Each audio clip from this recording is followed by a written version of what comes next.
ग्रामीण महाराष्ट्रात तरुणांच्या लग्नाचा प्रश्न गंभीर बनला असून लग्नासाठी मुलगी मिळत नसल्याने वेगळ्याच तणावात ही तरुणाई असल्याचं पाहायला मिळतंय। त्यातच 8 नोव्हेंबर रोजी अकोला दौऱ्यावर असलेले राष्ट्रवादीचे प्रमुख तथा खासदार शरद पवारांना एका तरुणाने एक भावनिक पत्र दिलंय। माझं वय वाढत चाललंय, भविष्यात माझं लग्न होणार नाही अशी भीती वाटते।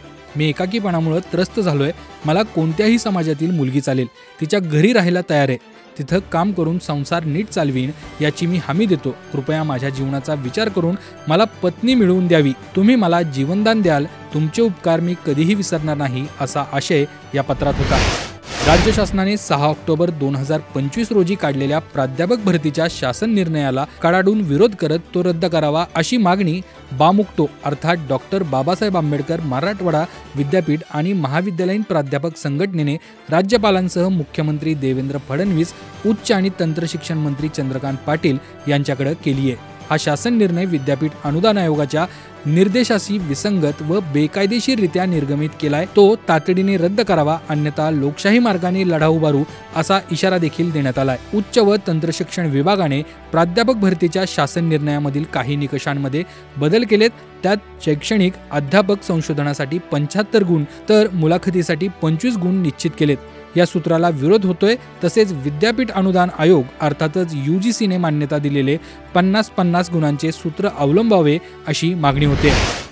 मीरा भाईंदर महानगरपालिकेच्या कनिष्ठ अभियंत्याला सार्वजनिक ठिकाणी चापट मारल्याचा व्हिडिओ सोशल मीडियावर व्हायरल झाल्याच्या प्रकरणात माजी आमदार गीता जैन यांच्या अडचणीत वाढ झाली आहे। या घटनेच्या संदर्भात आम आदमी पार्टीच्या कार्यकर्त्यांनी दाखल केलेल्या तक्रारीवर सुनावणी करताना न्यायालयाने पोलिसांना त्यांच्या विरोधात गुन्हा नोंदवण्याचे आदेश दिलेत।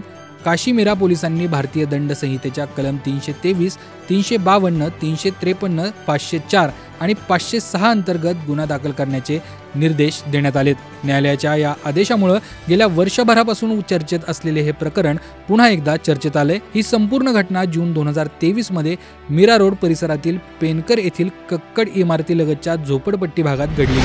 न्यायव्यवस्थेवर विश्वास ठेवणाऱ्या सामान्य नागरिकांना हादरवून टाकणारी घटना माझगाव येथे घडली आहे। येथे दिवाणी सत्र न्यायालयातील निकाल आपल्या बाजूने देण्यासाठी 25 लाख रुपयांची मागणी करण्यात आली होती। यापैकी 15 लाख रुपयांची लाच स्वीकारताना न्यायालयातील लिपिक चंद्रकांत वासुदेव यांना लाचलुचपत प्रतिबंधक विभागाने रंगेहात पकडले। या प्रकरणात अतिरिक्त सत्र न्यायाधीश एजाजुद्दीन काझी यांचाही थेट सहभाग असल्याचे तपासात उघड झाल्याने दोघांविरुद्ध गुन्हा दाखल करण्यात आलाय।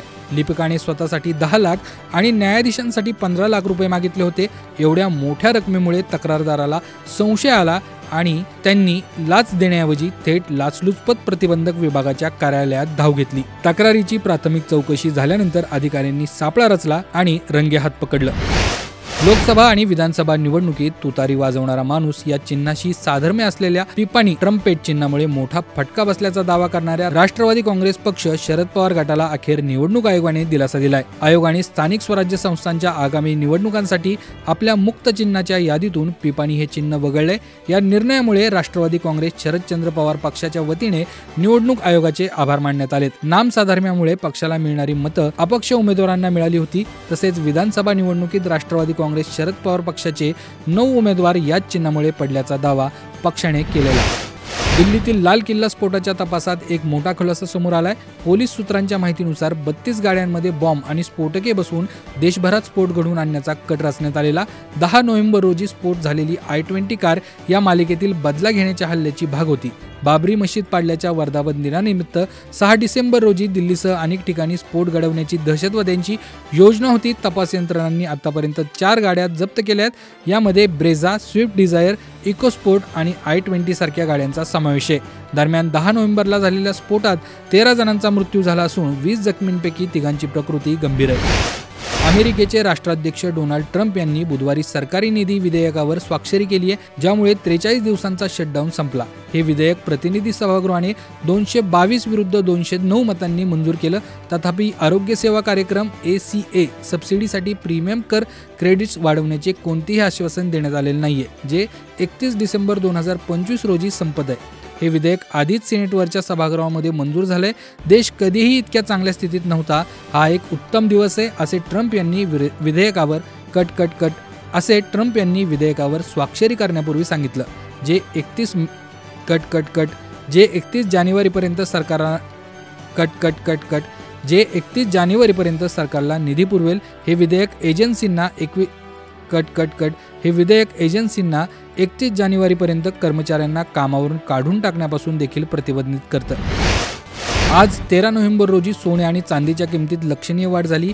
इंडिया बुलियन अँड ज्वेलर्स असोसिएशननुसार आज सोने 2211 रुपयांनी वाढून 1,26,124 रुपये प्रति 10 ग्रॅम झालं. काल त्याची किंमत 1,23,913 रुपये इतकी होती.